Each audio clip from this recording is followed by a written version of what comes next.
नमः सिद्धेभ्यः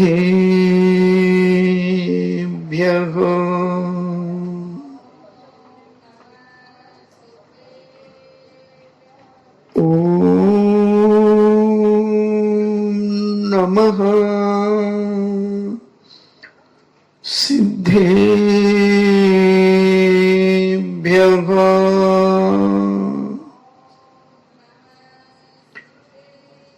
नमो अरिहन्ताणम्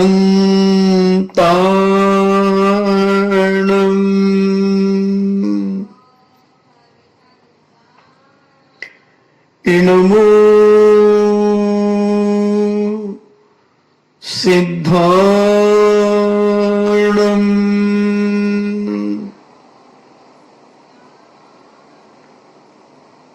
नमो आयर्याणम्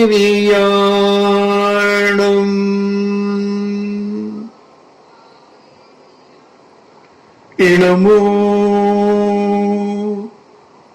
उबज्झायाणम्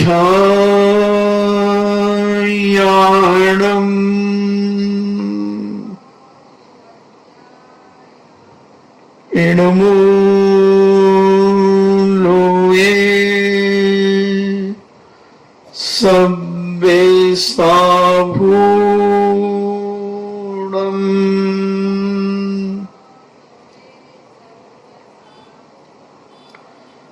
पंच परमेष्टि भगवान की अहिंसामय वीतराग विश्व धर्म की देवादिदेव 1008 श्री आदिनाथ भगवान की देवादिदेव 1008 चिंतामणि घोर उपसर्ग विजेता श्री पार्श्वनाथ भगवान की देवादिदेव 1008 शासन नायक बाल ब्रह्मचारी भगवान महावीर स्वामी की परम पूजनीय आचार्य श्रोमणि गुरुवर श्री कुंद कुंद महामुनिराज की परम पूजनीय आचार्य श्रोमणि गुरुवर श्री विद्यासागर जी महामुनिराज की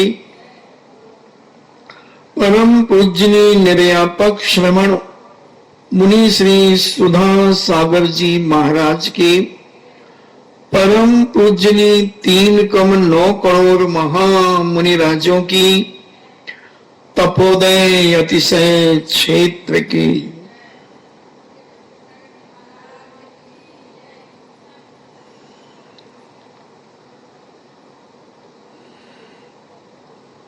बड़े बड़े मोही मोह को छोड़ देते हैं, मगर जो थोड़ा सा मोह करते हैं उनसे मोह छुड़वाना बहुत मुश्किल लगता है। आज मैं एक चर्चा करूंगा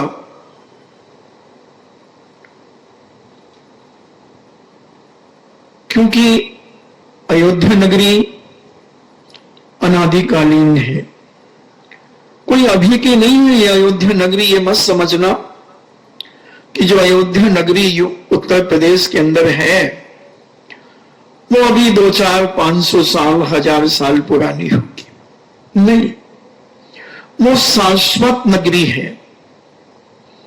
दो ही दुनिया में शाश्वत है जिनके स्थान कितना भी प्रलय तूफान आंधी आ जाए, कितनी भी कुवृष्टियां हो जाए, मकान ढह सकते हैं, पेड़ जल सकते हैं, आदमी मर सकते हैं, मगर जो स्थान है पर्टिकुलर अयोध्या, जहां जब से सूरज और चांद हैं तब से तीर्थंकरों का जन्म हो रहा है। और ये अयोध्या नगरी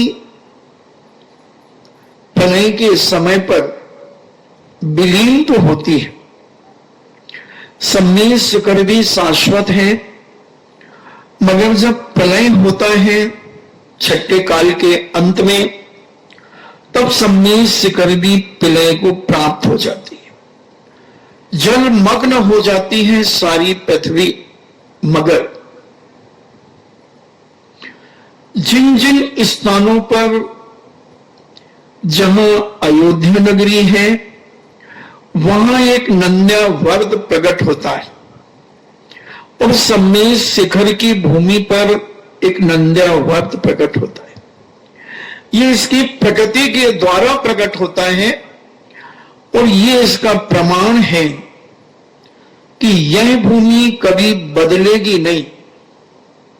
तीर्थंकरों का जन्म इसी भूमि पर होगा, तीर्थंकरों का मोक्ष इसी सम्मेद शिखर से होगा। ऐसे नहीं कि अभी जो पहाड़ है फिर कोई बिजौलिया से मोक्ष चले जाए, नहीं, दिल्ली से चले जाए, नहीं, वो केवल एक असंख्या 24 निकल जाने के बाद एक हुंडा काल आता है, जिसमें थोड़ी सी विचित्र घटनाएं घटती हैं। तीर्थंकर की पुत्रियां होना, चक्रवर्ती का कामदेव से हार जाना, 7 में, 23 में और 24 में तीर्थंकर पर उपसर्ग होना, ऐसी कुछ बातें होती हैं। कुछ तीर्थंकरों के जन्म भी यत तत्व जगह हो जाते हैं, और 4 तीर्थंकर अन्य स्थानों से मोक्ष को पधारे। जैसे पूज्य महावीर स्वामी पावापुर से मोक्ष गए, पूज्य वासपूज चंपापुर से मोक्ष गए, पूज्य आदिनाथ भगवान कैलाश पर्वत से मोक्ष गए, और मल्लीनाथ एक तीर्थंकर और चंपापुर, कैलाश और नेमिनाथ भगवान गिरनार जी से मोक्ष गए। बाकी 20 तीर्थंकर उसी सम्मेद शिखर से मोक्ष गए। मगर यह घटना असंख्या 24 निकल जाने के बाद इन्हें 10 कोड़ा कोड़ी सागरों का एक काल होता है, जिसमें दुखमा सुखमा काल में 24 तीर्थंकर होते हैं। ऐसे असंख्यात, जिसको समान व्यक्ति गिन ना सके, उसे असंख्यात कहते हैं। ऐसी 24 ने 10 कोड़ा कोड़ी सागर में, भरत क्षेत्र में एक 24 होती है, यानी 24 तीर्थंकर होते हैं। ऐसे असंख्यात पर एक ये घटना घटती है जो प्रकृति प्रदत्त होती है। इस नंबर के तीर्थंकर को उपसर्ग होगा ही होगा, 7 में, 23 में और 24, और इसमें 11 रुद्रों की भी उत्पत्ति होगी, 9 नारायण की भी उत्पत्ति होगी। तो ऐसे कुछ विचित्र घटनाएं घटती हैं, मगर वह जो भूमि है, कूलर बंद करा दो ना, मगर जो ये भूमि है अयोध्या और सम्मेद शिखर जी, ये शाश्वत है। इसलिए इस अयोध्या में अनेकों राजा महाराजा होते चले आए,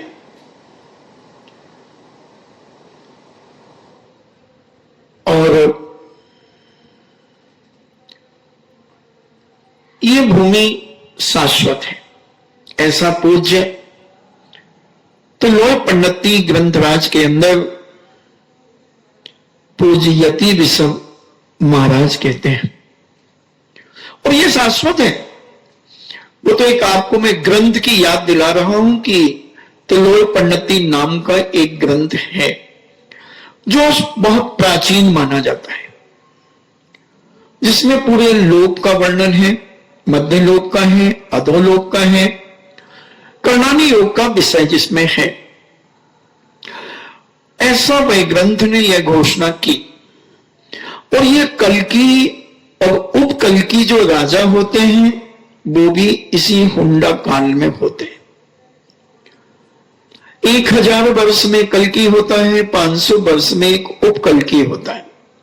कल्कि के समय धर्म का विनाश होता है और उपकल्कि के समय धर्म का विकास होता है। अब अपन चर्चा करें तो ऐसी वो अयोध्या नगरी जो शाश्वत है, उस अयोध्या नगरी में एक प्रजापाल नाम के राजा राज्य करते थे, जो प्रजा का पालन पुत्रवत करते थे, प्रजा के साथ वार्तालाप करते थे, प्रजा को न्याय और नीति का उपदेश देते थे, अन्याय के सख्त खिलाफ थे और बड़े बड़े राजा उन प्रजापाल राजा के चरणों में मस्तक झुकाते थे। बड़े प्रभावशाली थे, योद्धा थे, किसी से भी लोहा लेने में कभी पीछे नहीं हटते थे। कोई भी आ जाए, कोई भी आ जाए, ऐसा वह प्रजापाल राजा अपने राज्य का संचालन कर रहा था। उसी अयोध्या नगरी में एक सिद्धार्थ नाम के सेठ रहा करते थे, जिनकी एक नहीं, दो नहीं, 3 नहीं, 4 नहीं, 5 नहीं, 6 नहीं, 7 नहीं, 15 नहीं, 20 नहीं, 25 नहीं, 30 नहीं, 32 सेठानियां थी। 32 सेठानी। आज के नए लोगों को अटपटा सा लगता है कि महाराज जी हम एक तो संभल नहीं पाते हैं उनसे, और वो सेठ 32 को कैसे संभालता होगा। यही तो बहुत बड़ा राज है जैन दर्शन का। और जब हम जैसे जैसे स्वाध्याय को करते हैं तो हमें नए नए रहस्य खुलते हैं, नए नए रहस्य खुलते हैं। और उनकी 32 सेठानियां सर्वगुण संपन्न, शीलवान, मगर दुर्भाग्य एक था उनका कि उन्हें 32 की कोई संतान नहीं थी। देखना, इतना वैभव सब कुछ प्राप्त होने के बाद और जिसकी संतान ना हो उसका जीवन अधूरा सा लगता है। वो तड़पती है कि कोई एक बार मुझे मां तो कह दे, मां तो कह दे। तड़पती है। सेठानियां तड़प रही थी, संतों के उपदेश सुन सुन करके संतोष धारण भी कर रही थी। मगर जो सबसे छोटी 32 नंबर की सेठानी थी, जयावती, उसका नाम था जयावती, वह बहुत विचार मग्न रहती थी, अंदर ही अंदर दुखी रहती थी। लोग उसे समझाते थे, 31 सेठानियां उसे समझाती थी, देख बहन, ये सब पूर्व जन्म के कर्मों का फल होता है। अपन ने कोई ऐसे गलत काम किए होंगे, अपने रूप के मद में अपन ने कुछ ऐसा काम किया होगा, अपन ने दुराचार किया होगा, सील भंग किया होगा, और सील भंग के कारण जो संतान गर्भ में आई होगी उसकी भ्रूण हत्या करा दी होगी, उसको मरवा दिया होगा। दिन रात असंयम का सेवन किया होगा। इसलिए बहन घबराओ मत, ज्यादा विचार मत करो, मगर संतान का दुख तो संतान का दुख ही होता है। कहां भी है, पेड़ कितना भी सुंदर हो, अगर उसमें पुष्प न लगे तो उस पेड़ को कोई पसंद नहीं करता।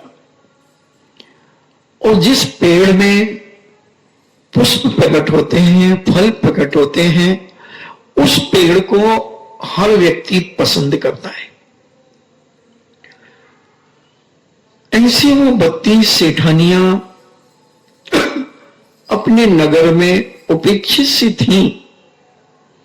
हालांकि किसी का खाती पीती नहीं थी, अपना खाती थी, अपने पति का खाती थी, मगर लोगों को मजा आता है ऐसी बिचारी माताओं को, अपन सेठानियों को परेशान करने में, छेड़ने में। बहुत सारी बहुएं दुखी होकर के कई बार आती हैं, यहां नहीं शहरों में, कि महाराज जी हमारा तो जीना हराम कर देते। अब ये कोई चीज क्या हमारे हाथ में है? मैं उन्हें समझाता हूं, प्रवचनों के माध्यम से समझाता हूं, मगर बुजुर्गों को तो इसमें बड़ा आनंद आता है। उनको नहीं छेड़ेंगे बहुओं को, मगर उस बहू की सासों को जरूर छेड़ेंगे। महीने 2 महीने में एक फुसकी छोड़ देंगे, कहे भाई कुछ है? नहीं है भाई, क्या करें बताओ। अब ऐसी दीन हो जाती है वो सासू, रोने लगती है अपनी सहेलियों के पास, और जब घर आती है तो बहू पर बरस पड़ती है। अब बहू बेचारी क्या करे? तो कभी कभी वो भी सुनते सुनते वो भी सुना देती है। घर में झगड़े टंटे हो जाते हैं, मगर ये सेठानियां अच्छे कुलीन घर की थी, संपन्न घरों की थी, विवेकशील थी, सब कुछ अच्छा बुरा जानते थे। मगर जयावती को पता नहीं क्यों टीस लगी रहते थे, और उसे जो कुछ भी जो भी बताए वह करने के लिए तैयार हो जाते थे। सरागी देवी देवताओं की पूजा अर्चना करना, उन्हें भोग लगाना, उनकी सारी क्रियाएं करना, उनके हवन कराना, उनकी पूजन कराना, जो कुछ जो बता दे वह ना तो करती नहीं थी, क्योंकि उसकी एक ऐसी ललक थी कि मैं तो मां बनूं, अगर मैं मां नहीं बनती हूं तो मेरे जीवन को धिक्कार है। 31 सेठानियां समझाने के बाद दूसरों की बातों में आकर वह मिथ्यात्व की ओर दिन प्रतिदिन बढ़ती चली जा रही थी। जो जहां कह दे झाड़ा फूकी कराना, जो बबूत खाना, पता नहीं कहां कहां कौन से की बबूत खा ले, ये कर ले, वो कर ले, महुआ की बबूत लिया, मानपुरा की बबूत लिया, पता नहीं कहां कहां की बबूतें उसने खा ली। वो तो अच्छा योग संयोग रहा कि पथरी नहीं हुई। राख बबूत खाने से पथरी हो जाती है, मगर अज्ञानी जीव मिथ्या दृष्टि कुछ भी करने को तैयार हो जाता है, और वह करती चली गई। बरसों हो गए, आज तक मिथ्यात्व के पोषण करने वाले को कभी मनोकामना उसकी पूरी नहीं होती। उसे लगता है, मैंने एक बार एक उदाहरण दिया था, अभी मैं यहां प्रासंगिक उसे समझता हूं। अपने राजस्थान का मान लो जो सेठ है, वो एक ही अपन जानते हैं, दानवीर है। उनके यहां एक आदमी काम करता था।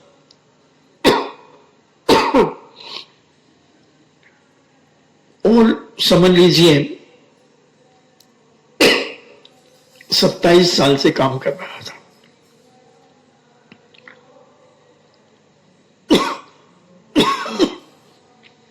सत्ताईस साल से काम कर रहा था, अब वो रिटायर्ड हुआ। सेठ जी के मैनेजर ने उसे 10 लाख का चेक दिया और कहा कि पंजाब नेशनल बैंक से ये कैश कर लेना। वह व्यक्ति गया और आगे की मोहर देख करके ही उसने फट से 10 लाख रुपए उसे दे दिए।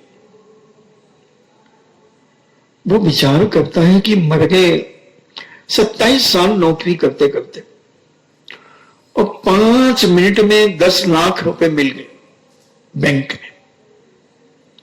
ऐसा ही एक आदमी 27 साल से जिनेंद्र भगवान का अभिषेक, पूजन, दान पुण्य अपनी शक्ति के अनुसार कर रहा था, मगर उसका एक काम अटका हुआ था, वो हो नहीं पा रहा था।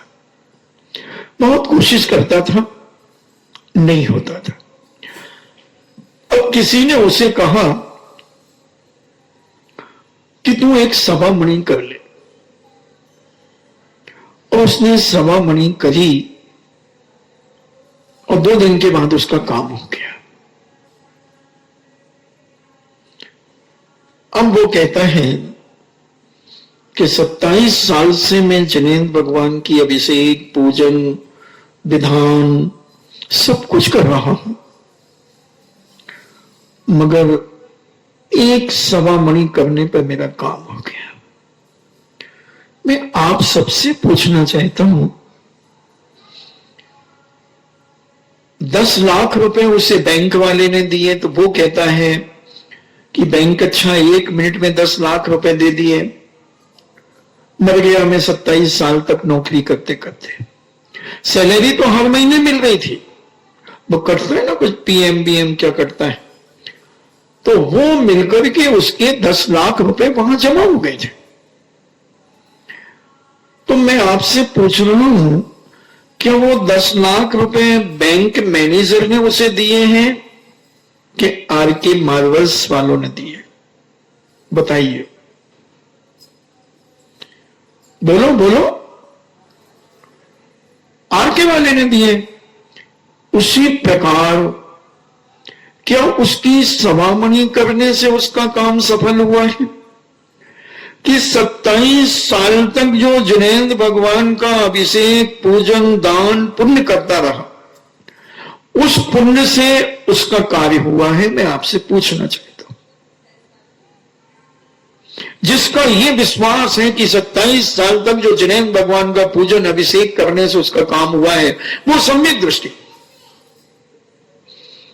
और जो कहता है कि वहां की सवा मणि करने से काम हुआ है, वो मिथ्या दृष्टि।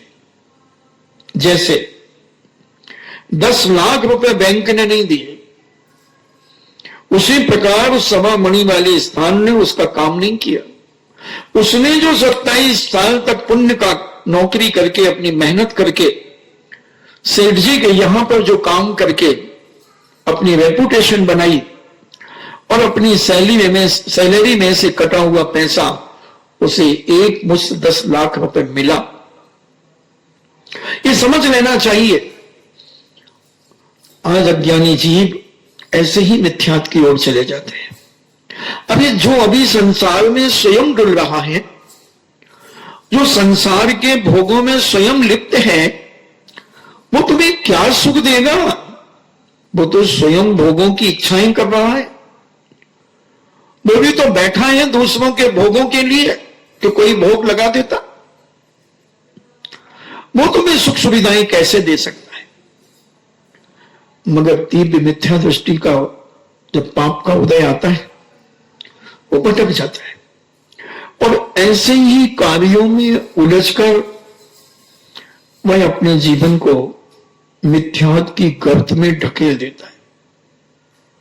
और उस मिथ्यात के कारण, जो सबसे बड़ा पाप है दुनिया में, मिथ्यात सबसे बड़ा पाप, और उसके कारण वह अनेक योनियों में भटकता चला जाता है। जयावती ऐसे ही लोगों की चक्कर में, बातों में आकर ये सारा का सारा मिथ्यात्व का कार्य कर रही थी। सारी जेठानियों के समझाने के बावजूद भी उसे सत्य समझ में नहीं आ रहा था। कई बार जब अपनी संतानें गलत मार्ग पर चली जाती हैं और उन्हें परिवार के लोग, रिश्तेदार सभी समझाते हैं तो वो उनको भी धुतकार देता है। ज्यादा मत समझाओ, मैं सब समझता हूं, मैंने भी दुनिया देखी। पागल थोड़ी इतने लोग, बेवकूफ है क्या सारे लोग? अगर शराब अच्छी नहीं होती तो ये शराब के ठेके क्यों खुलते? पागल ही जो पी रहे हैं, शराब पीने वाला, जुआ खेलने वाला, जुआ की दुहाई देता है। क्या आज भारत में अरबों रुपए का जुआ होता है? क्या बात कर रहे हो? मैं कोई काम कर रहा हूं, गलत थोड़ी कर रहा हूं। दुनिया के व्यसन करने में वह दुहाइयां दे करके अपने आप को मुक्त कर लेता है। और फिर सज्जन व्यक्ति सोचता है, ऐसे व्यक्तियों के मुंह क्यों लगो, क्या मतलब है? अब इसका जो होना होगा सो होगा। सज्जन आदमी अंत में ऐसा ही हाथ जोड़ लेता है।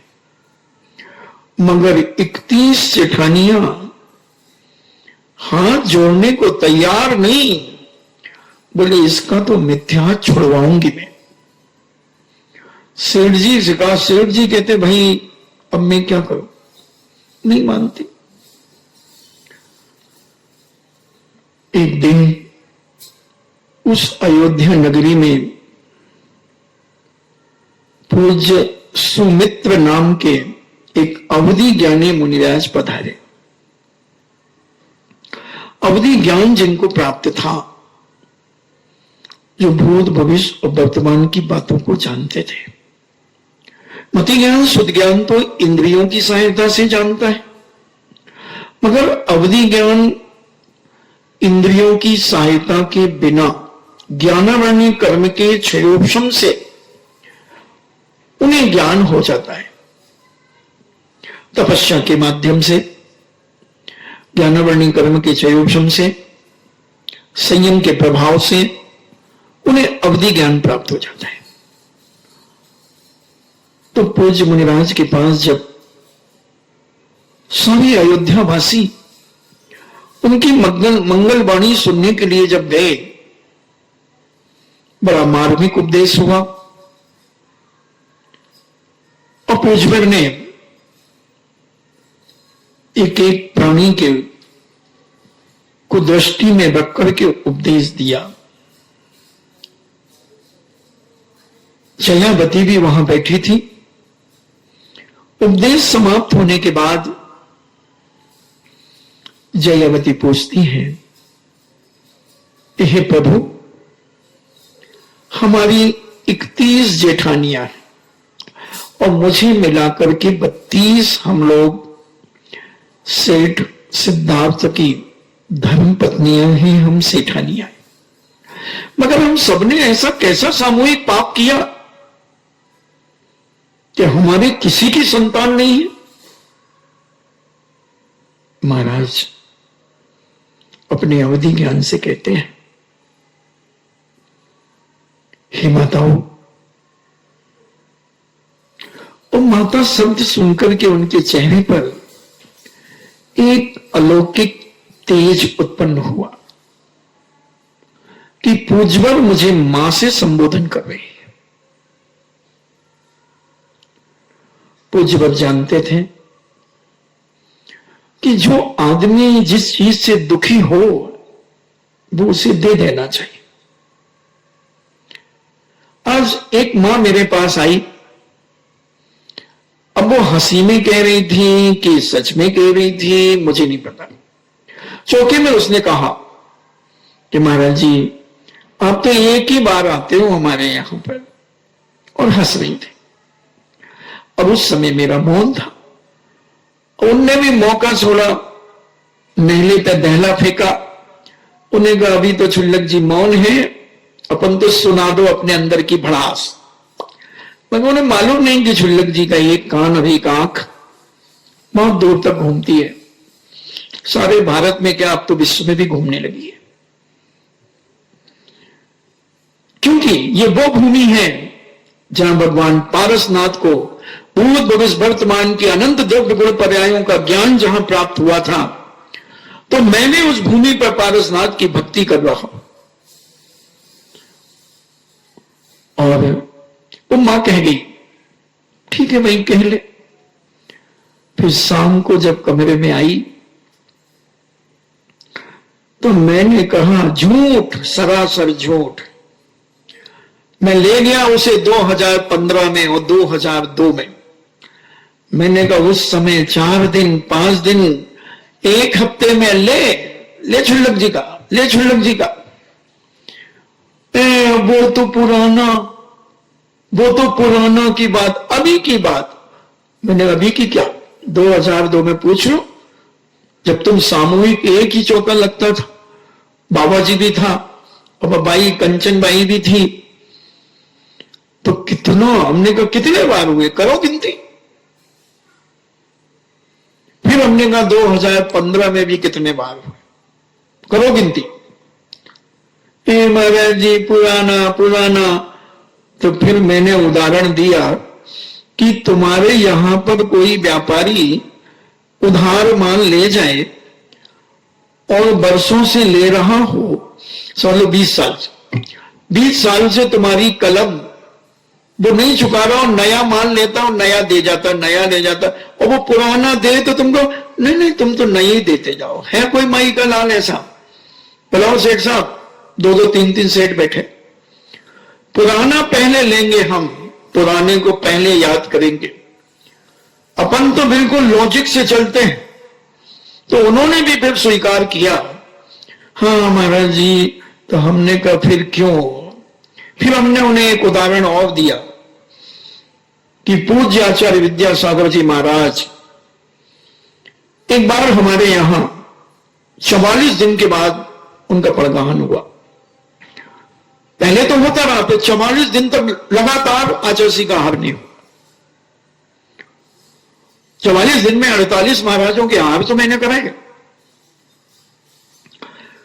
तो कई मणिबाई वगैरह जो थी संचालिका, उनने भी आचार्य को कहा कि महाराज जी मेरा पुराना नाम लेकर के, कि महाराज जी उनके यहां देखो आप इतने दिन हो गए, कोई 35 दिन कभी 38 दिन। आचार्य कहते चलो चलो, उसको विकल्प नहीं होता, तुम लोग फालतू के विकल्प करते हो, चलो उठो। रत्तीबाई जी जो संचालिकाएं थी, बड़ी बड़ी बुजुर्ग, फिर आहार होने के बाद में गया आचार्य के पास। छोड़ने तो जाते ही, छोड़ने तो जाते ही। तो मैंने आचार्य को नमोस्तु करके कहा महाराज क्या गलती हो गई थी, आज 45वां दिन है, 44 दिन तक आपका आहार नहीं हुआ। तो आचार्य मुस्कुराते हुए कहते हैं अच्छा वो 84 में कितने दिन में पड़ जाते थे? 8 दिन 10 दिन। तो फिर और अभी? तो मैंने कहा महाराज मैंने पहले तो बिल्कुल नहीं बोला, मैं तो पूछ रहा हूं कि मेरी गलती क्या है। तो बोले भैया कोई इकट्ठा कमा लेता है और बैंक में रख करके ब्याज खाता है, और कोई रोज रोज कमाता है। तो मैंने उस अम्मा को ये उदाहरण दिया, तो वो तो ऐसी उठी और कह मारो तो समय हो गया, रोटियां बनाओ मां, रोटियां बनाओ। तो रोटी याद आ गई। तो हम अपने जीवन को पहचाने, आगे पीछे को जाने। अब वो 31-32 सेठानियों को जब पूज्यवर ने वही पुरानी बात कही कि तुमने पूर्व जन्म में अपार संयम का सेवन किया है, तुमने अपने सील का भंग किया है, और जिसके दुष्परिणाम से आज तुम संतान विहीन। अब कहो जाके उन महाराज से कि महाराज ये पुरानी बातें क्यों उखाड़ रहे हो, कहो महाराज से जाके। पुरानी बातें क्यों उखाड़ रहे हो? पुराना पैसा हम अब किसी से वापस नहीं लेंगे। हमसे तो आज ले जाना ये चेक और इसी का ब्याज देना, पुराने से तो हमें कोई मतलब नहीं। पुरानी बातें कौन याद रखता है महाराज? अरे राम राम राम राम, या अल्लाह या अल्लाह। कैसी है दुनिया जो वर्तमान में जीना चाहते हैं और भूत को भूल जाते हैं, उनका भविष्य बिगड़ जाता है, उनका भविष्य बिगड़ता है। या तो तुम इतने बैरागी हो जाओ, इतने बैरागी हो जाओ कि तुम्हें किसी से कोई मतलब नहीं, राग में न देश में विश्वास दिगंबर भेष में, माया मोह धोखा है, धक्का मारो मौका है। अगर ये तुम्हारे अंदर आ जाते हैं और तुम सही में जीवन जीने लगते हो तो तुम वर्तमान में जियो। अरे बड़े बड़े मुनिराज भी नहीं जी पा रहे हैं इस पंचम काल में, वर्तमान में। और तुम इतनी बैरागन देवी हो गई, महासती कंचन देवी, कि तुम पुरानी बातों को भूलना चाहते हो। ये और दूसरी, महाराज मैं तो जन्म की जानू, मेरे जन्म से लेकर अभी तक क्या क्या हुआ है मां को सब याद है, वो सब याद है।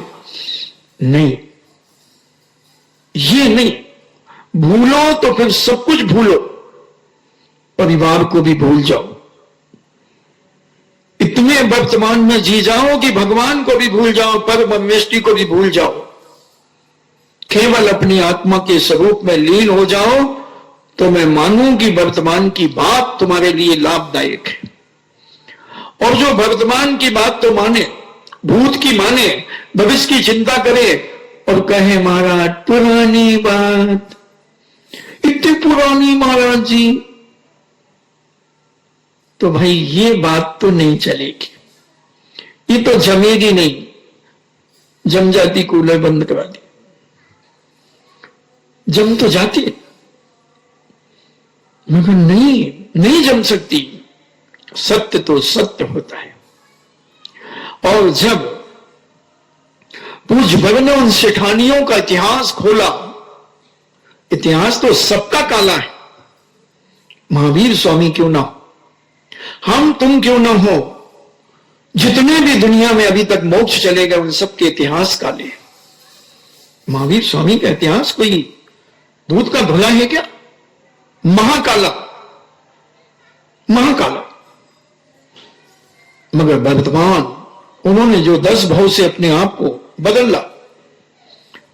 पारसनाथ स्वामी का इतिहास कितना काला है, मगर 10 भाव से उन्होंने जो अपने आप को बदलने का प्रयास किया, वर्तमान में जीने का प्रयास किया, जिसके कारण आज वो 3 लोक के नाथ बन गए, 3 लोक के नाथ बन गए। तो हम समझें अपने जीवन की सत्यता, पवित्रता को। और जयावती के लिए जब कहा पूज्यवर ने कि तुम जिस प्रकार की क्रियाएं अभी वर्तमान में कर रहे हो, सरागी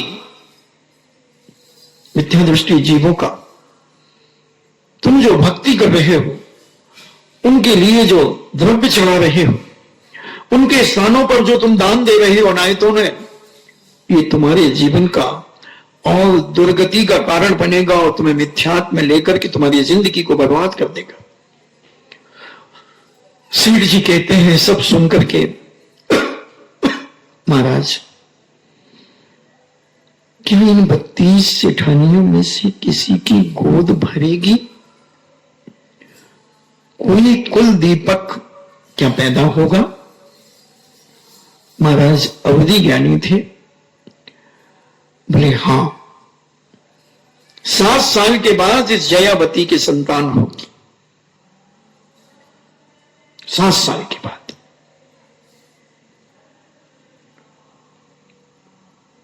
मगर अगर ये मिथ्यात्व का पोषण करती रही, रागी सरागी इनकी अगर पूजा अर्चना और भी जो जो क्रियाएं की जाती हैं, अगर ये वो करती रही, तो गर्भ तो धारण होगा मगर गिर जाएगा, गिर जाएगा। कभी मिथ्यात के साथ तुम्हारे कार्यों की सिद्धि नहीं होगी। 7 साल तक तुम्हें इंतजार करना पड़ेगा, इंतजार करना पड़ेगा। और ये भी सुन लो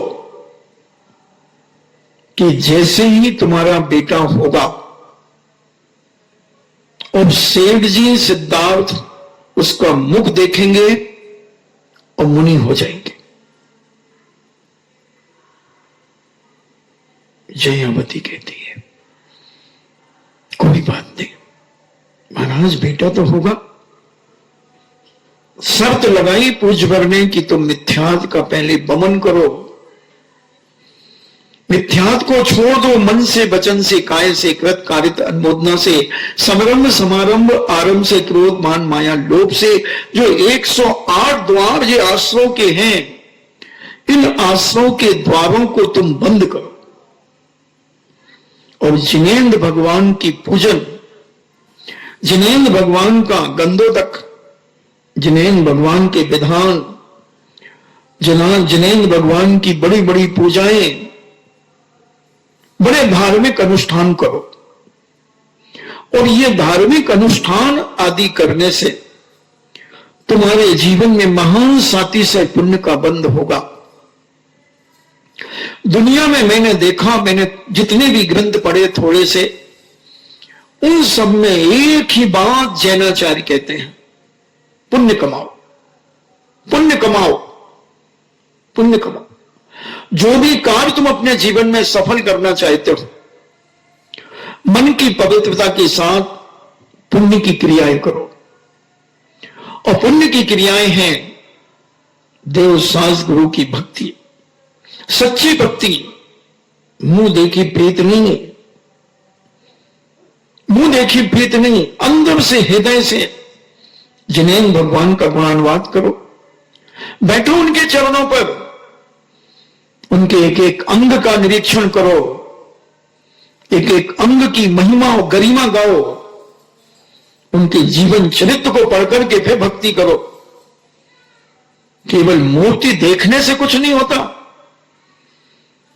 पार्श पुराण पढ़ो, पहले बहुत अच्छे से पढ़ो, बड़ी श्रद्धा के साथ पढ़ो, और आंख बंद करते ही तुम्हें पार्श पुराण पूरा का पूरा एक फिल्म के समान प्रकट हो जाए। तुम उनके 10 भाव भी पिछले देखो और वर्तमान को देखो कि किसके घर में ये पैदा हुए, क्या हुआ सारा, और फिर ऐसा मन लगेगा तुम्हारे इनकी भक्ति में। और पुण्य की क्या पौबारा होगी, पुण्य की क्या पौबारा होगी, तुम्हारी धीरे धीरे सारी मनोकामनाएं पूरी हो सकती है। हम तो तमाशा करते हैं आज के जमाने में, बहुत सारे लोग पूजन के नाम पर, भक्ति के नाम पर बातें करते रहते हो, इस थाली का इस थाली में पटकते रहते हैं। तुम्हें पता ही नहीं तुमने क्या अर्घ बोल दिया, क्या बोल दिया, क्या दोहा बोल दिया। अभी 60% लोगों को पूजा करते होंगे मगर उन पूजों के दोहों के अर्थ नहीं मालूम। कर रहे हैं पूजा, क्या बोल गए हमें पता ही नहीं, क्या मिलेगा।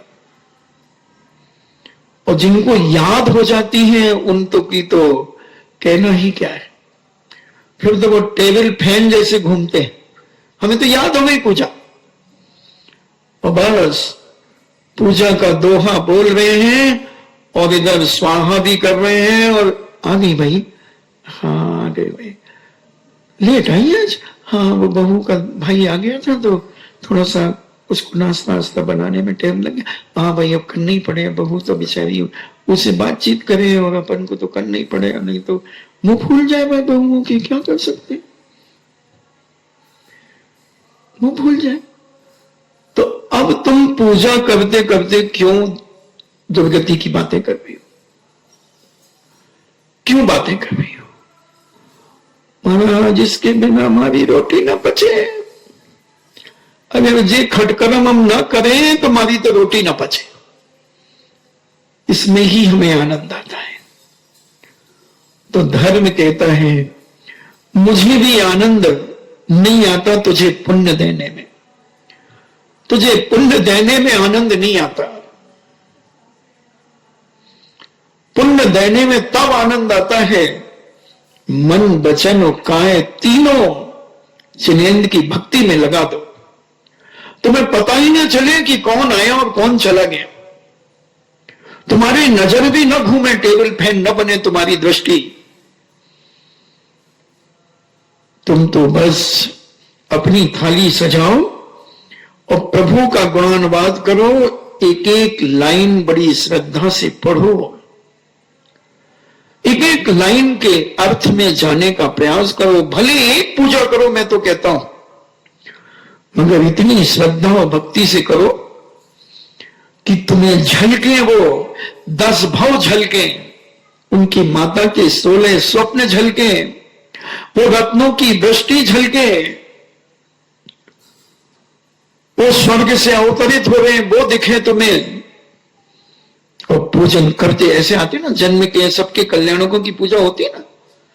अब मैंने तो भाई बहुत साल पहले पूजा करी थी, तो उस समय उनको देखो, आहा क्या भगवान स्वर्ग में 6 महीने पहले क्या हो रहा है। नरक में भी अगर वो तीर्थंकर है, नरक से आ रहे हैं, तो 6 महीने पहले वज्र कपाट लग गया उनको। कोई भी नारकी उन्हें छू नहीं सकता, कोई भी उन्हें परेशान नहीं कर सकता। वहां वज्र कपाट लगा और यहां रत्नों की वर्षा शुरू हो गई। कल्पना करो एक नरकों की वेदना की, पूजा करते करते। तो अभी महापद्म नाम के तीर्थंकर जो बनेंगे राजा सैनिक, वो नरकों में हैं, अभी सड़ रही हैं, टुकड़े टुकड़े हो रहे हैं उनके। इतिहास काला है। मगर जब उनकी आयु के 6 महीने शेष बचेंगे, तब बिल्कुल शांत हो जाएंगे, वो वज्र कपाट लग जाएगा, वज्र कपाट लग जाएगा। कोई भी अशोक कुमार जाति का देव, अंबा बरीस जाति का देव, कोई भी व्यंतर उनको स्पर्श नहीं कर सकेगा। अब उनकी तीर्थंकर प्रकृति का पुण्य जागृत होना चालू हो गया। अब वो साथी से पुण्य उनका आएगा और 6 महीने के बाद माता के गर्भ में अवतरित होंगे। कल्पना करो एक, ये नहीं है कि इधर से तुमने लाइन पढ़ ली और बस हो गई पूजा, 15 मिनट में पूजा हो गई भगवान की। अंत में कह दिया जय जय नाथ परम गुरु हो, बाहर का माल अंदर हुए। हाँ, कुछ नहीं मिलने वाला बंधु, थोड़ा बहुत मिल जाएगा खैरात। जितनी श्रद्धा भक्ति से तुमने धर्म किया, पूजन की, उतना पुण्य मिल जाएगा। जैन दर्शन तो आल्सो मैथमेटिक्स, गणित का विषय है पूरा का पूरा। आपने गणित कितना हल किया, उतने नंबर आपको मिल जाएंगे। और अगर शुरू से लेकर के अंत तक, उत्तर तक बिल्कुल सही लिखा है, तो टीचर की मजाल नहीं है कि तुम्हें 10 में से 10 नंबर ना दे। एक क्वेश्चन में 10 नंबर होते हैं, 20 गणित में 50 नंबर का पेपर होता है।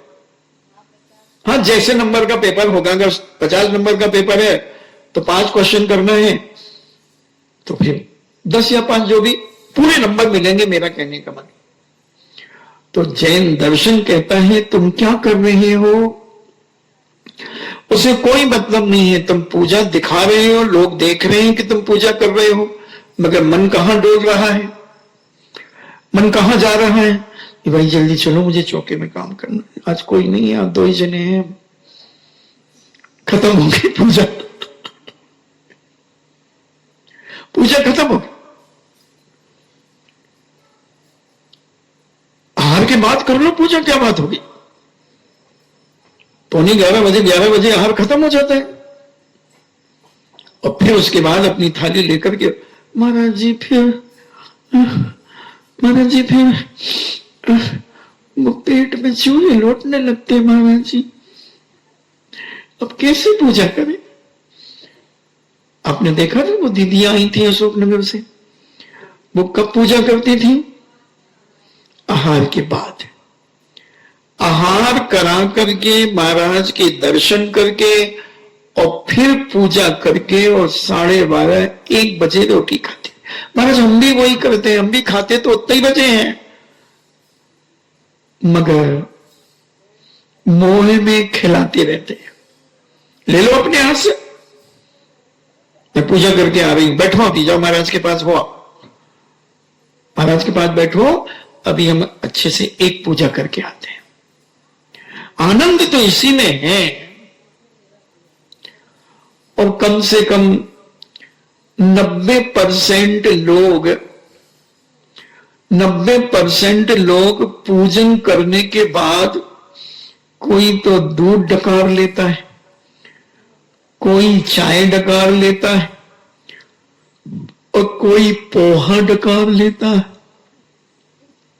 कोई कचौरी जलेबी डकार लेता है, कोई 90% में सब आ गए। 10% ऐसे भी हो सकते हैं जो पानी भी नहीं पीते हो, राजस्थान की बात कर रहा हूं, मगर मध्य प्रदेश में 90% होंगे जो पानी भी नहीं पीते होंगे। तो मुझे समझ में नहीं आता, लोग कहते महाराज जी वो एमपी के हैं। अरे तो क्या वहां आदमी पैदा नहीं होते क्या? आदमी वहां भी पैदा होते हैं, आदमी यहां भी पैदा होते हैं। कारण क्या है? सबसे बड़ा कारण है इस शरीर के प्रति ममत्व भाव, मोह भाव, राग भाव। अभी तुम अपने साधु को देखो, जब उपवास करता है साधु 48 घंटे तक पानी की एक बूंद नहीं जाती। तुमने तो 6-7 बजे शाम तक पानी पिया होगा, पियोगे, क्या फर्क पड़ता है?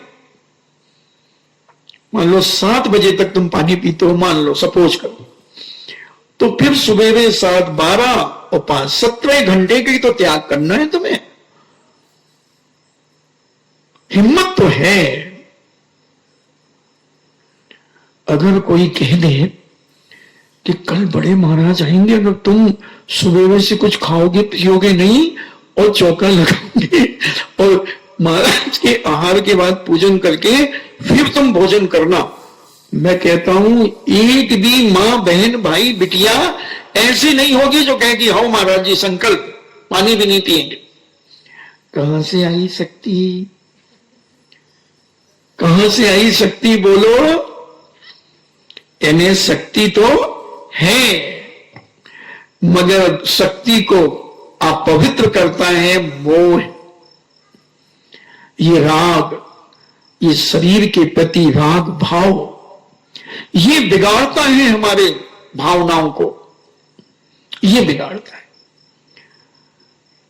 इसलिए बदलो, अपने आप को बदलने का प्रयास करो, भावनाओं को दृढ़ मजबूत करो।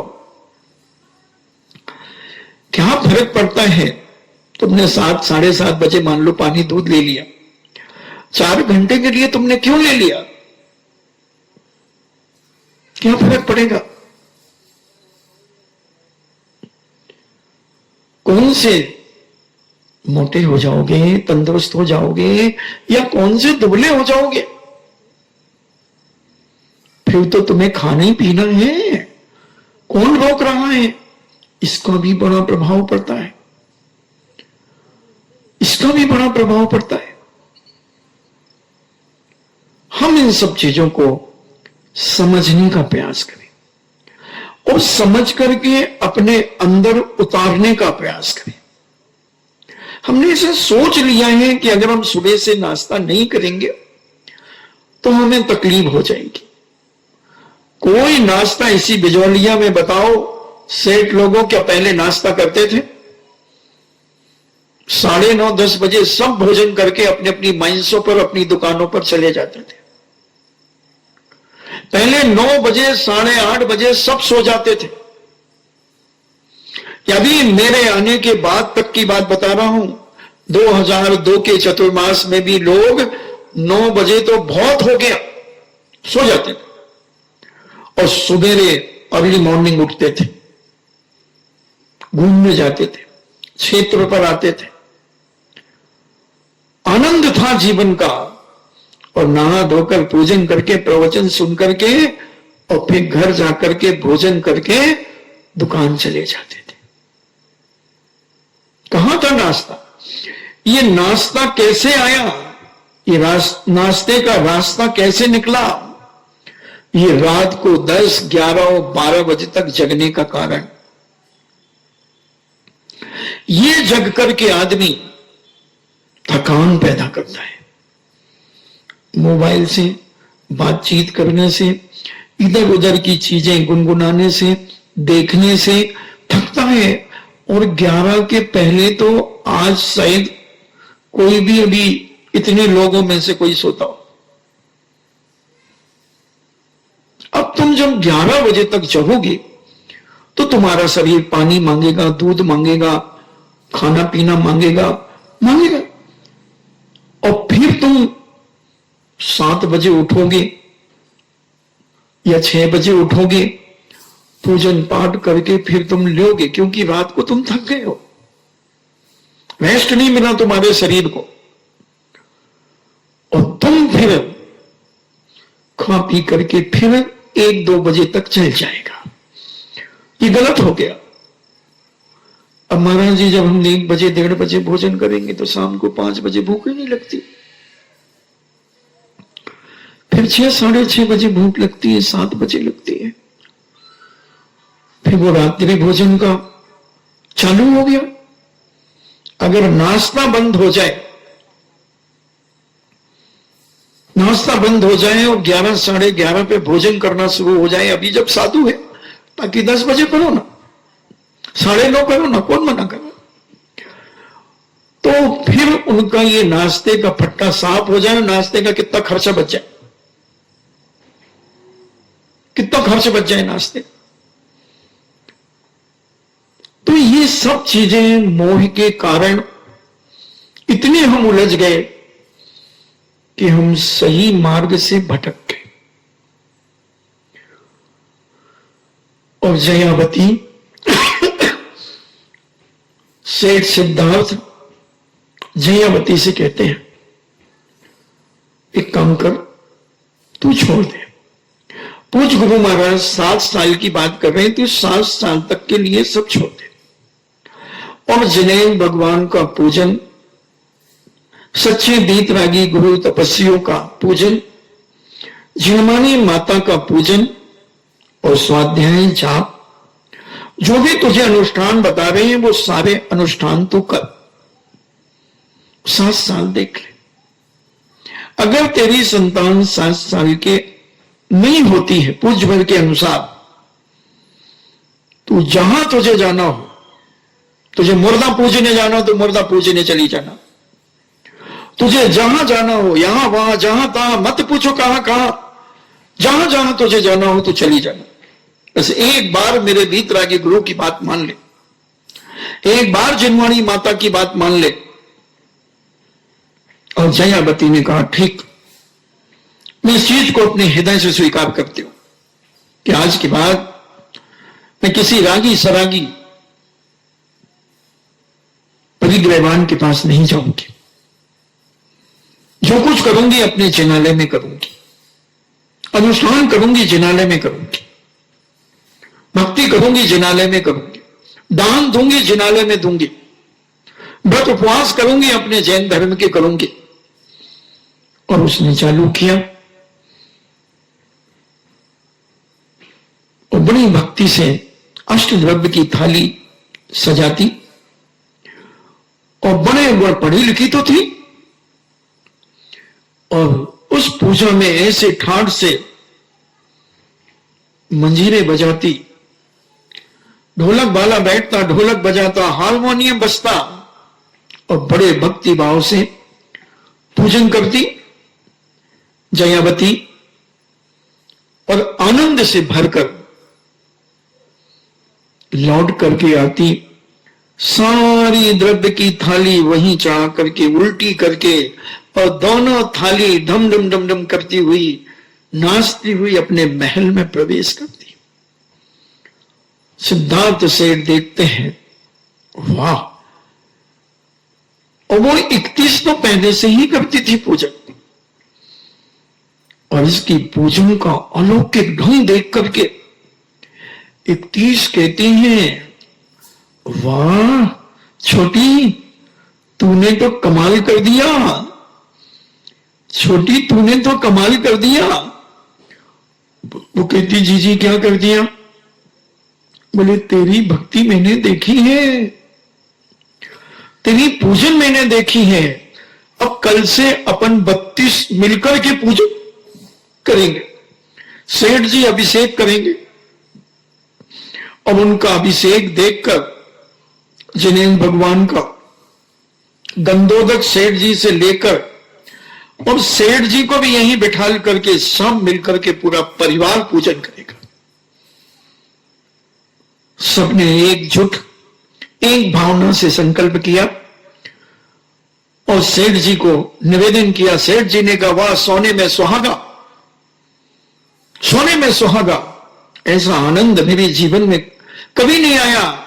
अब जो पूज्य गुरुदेव के आशीर्वाद से मेरे जीवन में जो आनंद और उत्साह प्रकट हुआ है, धन्य देवियों, भाग्यवानों, जाओ, समय हो गया और आपका भी समय हो गया। और सिद्धार्थ सेठ ने अपनी 32 सेठानियों के साथ अपने नगर में घूमते हुए प्रवेश किया। दूसरे सेठों ने देखा कि वाह, सिद्धार्थ सेठ का पूरा परिवार भक्ति से ओतप्रोत। तो आसपास के सेठों की सेठानियां कहने लगी, अपन भी कल से सारा परिवार पूजन अभिषेक। एक चारित्रवान, एक गुणवान व्यक्ति की क्रिया देखकर दूसरों के ऊपर जो प्रभाव पड़ता है, इसी का नाम प्रभावना कहलाती है। इसी का कार्य है धर्म प्रभावना। सम्यक दर्शन का जो 8वां अंग है प्रभावना अंग, ये वही है बंधुओं कि हमारी क्रियाचर्या ऐसी हो कि जो भी हमें देखे और उसको धर्म के प्रति आस्था, विश्वास, प्रीति, लगन लग जाए कि वाह, इतना बड़ा सेठ, हमारे नगर का सबसे बड़ा सेठ ऐसी भक्ति करते हैं, अपन तो पासंग में नहीं आते इनके सामने, फिर अपन करेंगे। तो ऐसा पुण्य का संचय तुम्हें तो हो गई। उनका छठा भाग भी, जितने लोग तुम्हें देख करके पूजन अभिषेक करेंगे, उसका छठा भाग तुम्हारे खाते में जमा होगा और उनका सम्यक दर्शन मजबूत होगा। इन्हीं मंगल भावना के साथ जिनवाणी स्तुति। जिनवाणी के ज्ञान से सूझे लोकालोक, सुवर्णी मस्तक के धरो सदा देते हूँ धोख। हे जिनवाणी भारती तो ही जपो दिन रैन, जो तेरो शरणा गए सो पावे सुख चैन। देव भजो अरिहंति को गुरु सेवा निर्ग्रंथ, दया धर्म पालो सदा यही मोक्ष का पंथ। 9 बार नमोकार।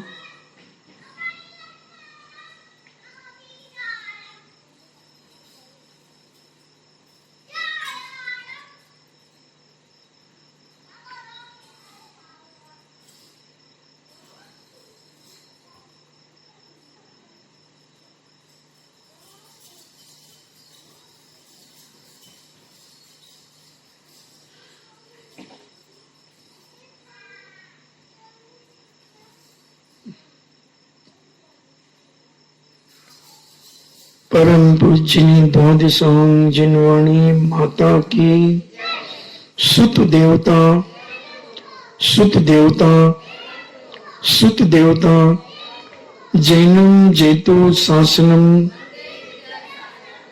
जैनम जेतु शासनम, जैनम जेतु शासनम, जैनम जेतु शासनम।